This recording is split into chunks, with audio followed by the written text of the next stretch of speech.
Hey, ugly. It's me, Bussy. And welcome back to Hot or Rot. And today I'll be breaking down the Monster Mashup Runway, where our queens had to combine 2 Halloween or horror favorites into one look, from RuPaul's Drag Race UK Series 2 Episode 4, talking a little bit about that challenge and telling you what I really thought about this week's sour elimination. Before we get started, I want to remind you to press like if you're into floating, and to press subscribe if the opening scene from It 2 is still traumatizing you today. I also want to remind you that my channel is made possible by my generous patrons over on patreon.com/Bussy Queen. In exchange for just a couple pounds a month, my patrons get exclusive member benefits, like early access to my videos, personal shoutouts, access to my deleted video archive, access to the Bussy Queen Discord server, and more. So stop clowning around and click the link in the description of this video to join my Patreon family today. Now let's get started. First up, it's Veronica Green. Sorry, I was looking at her runway too long and she turned me to stone. She's giving us a Medusa pig mashup. I was thinking, oh, it's like a dirty swine biblical reference, or maybe even Animal Farm communist overlord type of pig. And then she says, it's Medusa with Babe the Pig. And I was like, girl, what? Like, I don't remember Babe being a horror movie or having anything to do with Halloween. Maybe I'm just being too piggy. Regardless, I thought this look was really fun. I think maybe one of the best executed as well. The giant Medusa headpiece is jaw-dropping to look at, and I love the detail of the little like mirror reflection headpiece integrated into it as well. Veronica kind of has like a thing for, well, green, of course, and then also using sequins, and it worked well for this, especially with that underside of the sequin being pink, kind of tying that pig flesh thing into the Medusa snakeskin reference even further than what she did with like her face. Was anyone else shook when RuPaul didn't say, Medusa, I hardly know her? Anyways, that'll do, pig. This look is hot. In the main challenge, her goth improv was a bit sad, and not in a good way. Definitely a rot. Next up, it's Sister, and she's all grown up. It's Mummy. She's giving us Mummy meets werewolf, but I was like, where is the wolf? Like, it was too colorful, too cartoony, and not scary enough for me. While the Mummy part of it very much was leaning into the horror fantasy, the werewolf part was just, I don't know, it wasn't anything to howl about. I think some ears, maybe a nose prosthetics, and so many of the girls went for that, would have been a really great touch, especially when you are using a reference like Mummy, which is kind of classically overdone. You know, we've seen it on Brooklyn Heights, and it is just such a classic Halloween trope. Let's freshen it up a little bit, you know? And I also just had like the totally random idea of doing this look of Mummy meets like Wolf, but it's Wolf of Wall Street. She could have had like money bags coming out everywhere like she was investing in stocks, and I don't know, that's what I would have done. Yeah, but as is, it was a rot for me. It was really fun, I think, to see a little bit more of like who Sister was this episode, because she has had basically zero airtime for the past 3 episodes. It's like, where has she been? Just like sliding through the competition, hiding in the background in the shadows, and finally she's brought to the light. She was paired with Veronica this episode in the main challenge, and her goth performance improv thing, well, it was depressing. It was a rot for sure. Next up, it's Bimini Bon Boulash. She is giving us Playboy Bunny mashed up with the devil himself. It was very House Bunny, but make it really, really ugly. Like, I think the idea of what she did was so great, but I also think the execution was not great at all. I think her use of prosthetic here actually held her back instead of enhanced the look, and just brought attention to that wig, which girl has seen hell maybe a couple times. My favorite piece about this was like the red Playboy Bunny devil ears, but then the rest of it also just kind of looked a bit too costumey. The tail piece looks really cheap, the makeup wasn't finished correctly, it was basically just red foundation.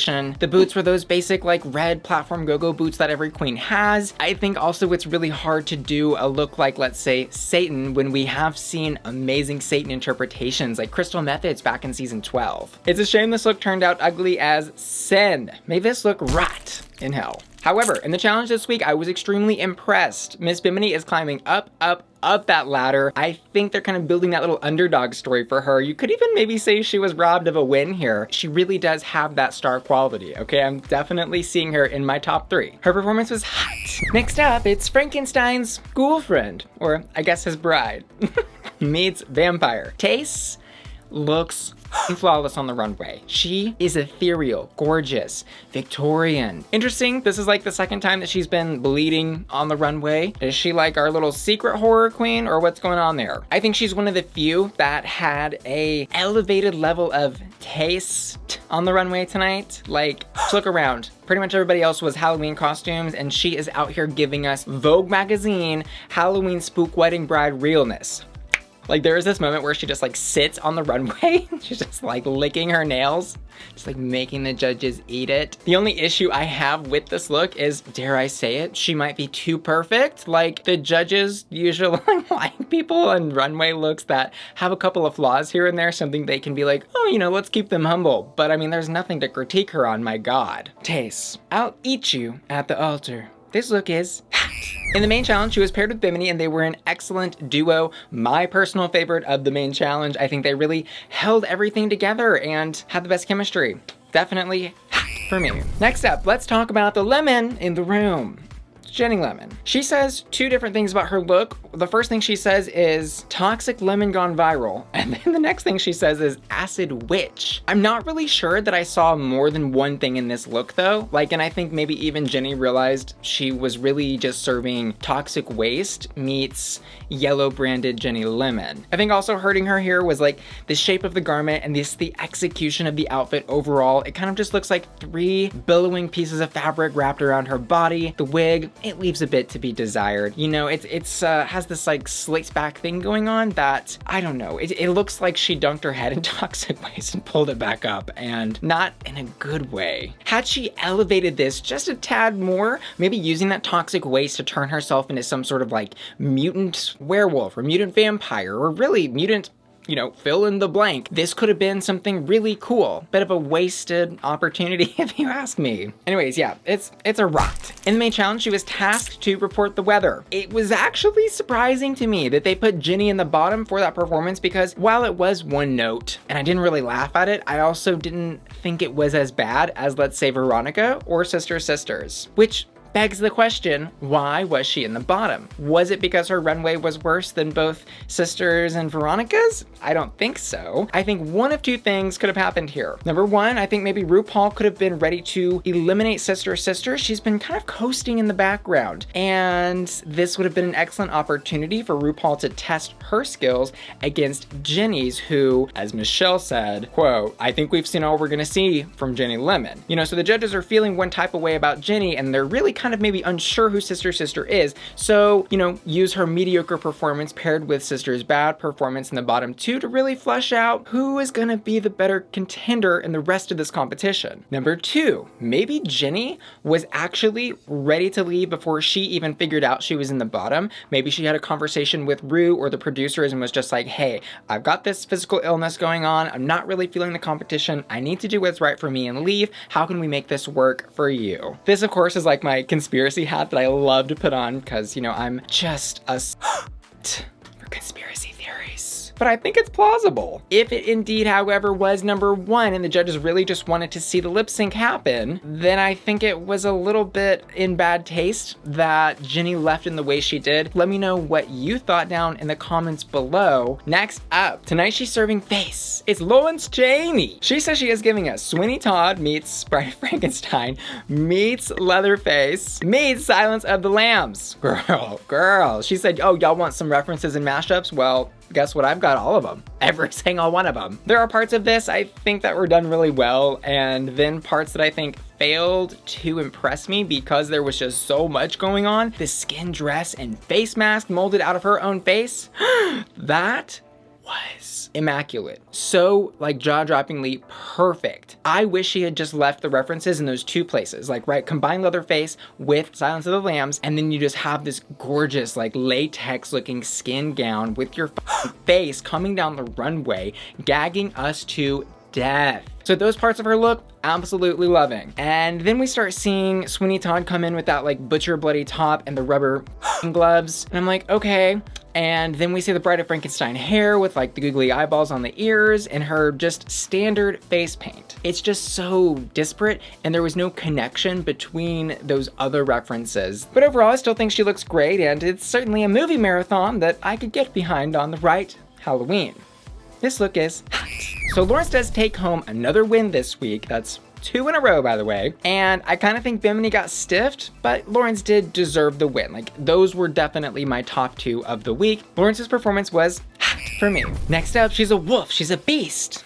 She's a motherfucking problem. The other girls is goons, but what's a goon to a goblin? It's Ellie Diamond, and she is giving us a goblin werewolf mashup. Like, it's cute. She didn't really give us much more than green face, prosthetic nose, and the exact same outfit with those thigh cutouts that she has worn now several different times. I think like her entrance look and another runway and now this one. I think she's kind of relying on it a little bit too much because it looks great one time and you can do something really simple with a really cool cut like that. But I need the actual look to go a little bit further. Like the fur is too clean, it's too pristine and perfect. I want to be spooked. And I'm not spooked. I just can't in good faith give this a hot. It's boring. I'm done with it. It's a rot. Side note, Juice from Canada's Drag Race had a really cool werewolf look that she was gonna wear on the hair runway with some really amazing face prosthetics that was spooky, that was scary. That's more of what I'm looking for and thinking of when I'm thinking of a werewolf. Next up, Tia, Kofi, or Pills and Potions. She is giving us equal parts Medusa, equal parts skeleton voodoo priestess. Girl, what is that? I've never heard of that. The headpiece is really cool. It's like pharaoh-esque. It's kind of like Medusa goes to Egypt. It's a really interesting interpretation. I also love that the snakes are skeletons. That was a brilliant little touch. I maybe could have even used more of them. I mean, hell, let's put 50 of them on top and wrapped around that amazingly gorgeous headpiece. I think it was also really cool to pair in this like really cool crystallized skull with some very different makeup for Tia. I think she deserves a lot of credit for really stepping outside of her box this week because this, compared to what we've been seeing from Tia on the runway, is a major upgrade. It's a tad costumey for me, but it is Halloween and I love that Tia really tried something different here and I am appreciating her so much more and more. Like every week I'm just like, oh, I really, really like this girl. And you know what? I'm gonna give this look a hot. Next up, Party. Okay, I saw Hora tweet that she's been getting a ton of Dora Delano comparisons, and it's not something that really crossed my mind until I saw the tweet, but now I cannot get it out of my head. I'm like, girl, if you do not want people to like say something, you do not repeat it because it just brings attention to it. What are you doing? I also am really hurting for Hora because she's been getting lots of hate on social media, and I'm like, girl, who? Let me find them, and I will cut them.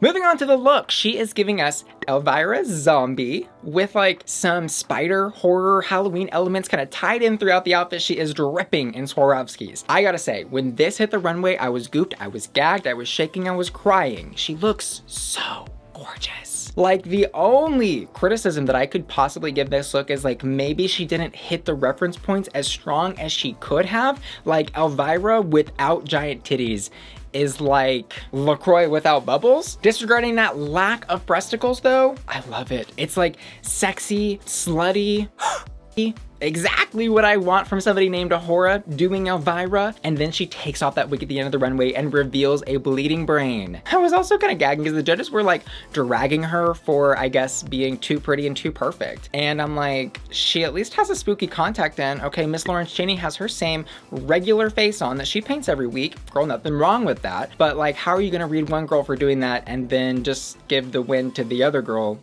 that did that? Double standards on Drag Race? Never. Anyways, I definitely wouldn't mind getting caught in her little web. This look is hot. As for the lip sync, well, y'all heard my conspiracy theories about why we ended up how we ended up tonight with only sister lip syncing. For lip syncing by yourself, she killed it. She turned it. She really turned it. It would have been so easy to like just stop lip syncing when your competition walked off the stage, or maybe just given like a really lackluster lip sync because you know you're gonna win it no matter what happens. But she did it. She really pulled through. She gave it her all. And I did your reaction to this. It's available only on my Patreon. And girl, my facial expressions when I was seeing what happened with Ginny walking off the stage, that was some of the best TV ever. As annoyed as I was with the outcome of everything that happened. We also find out that this is the episode of the season where the girls take a break and then they're going to come back after like some period of elapsed time. I think it was like months. So I'm excited to see how much filler they're gonna come back with, how much Botox. Girl, they're gonna look totally different. They've been able to look around the competition and be like, ooh, maybe I should pick up some new drag. Maybe I need to, fix this part of my look. As for my hottest hat this week on the runway, I think I'm gonna go with Ahura. I think she looks the best of the girls. Like when you line them all up, she is the one that catches my eye. Girl, my pussy is on fire. It's hot down there. As for my patrons' hottest hot, I also asked them to vote on patreon.com, and this week they've chosen Tia Kofi. As always, I want to say thanks for watching this video and give a special shout out to Stacey Ann Nelson, who just joined my Patreon at the hat tier. I also want to give a special shout out to Anthony Bradley Cameron, Christopher Craig, Evan Freddie Glenn, GJ Bear Cloud Got the Morbs, Jenny Janex, Jonah Johnny Kazuko Kevin, Kiki and John, Olympus Mons Venus, Ron Sailor, Shannon Sky, Sunshine Tina, Timothy and Tony, who are all supporting me at my hottest hat tier, and Angel Caroline, JB, Marty and Cheesy Boy, Matthew, Mike Nurse, Luca, and Tom, who are all supporting me at the Bussy Queen Collector tier. Thanks for watching, and I'll see you guys next week. Love ya. Bye.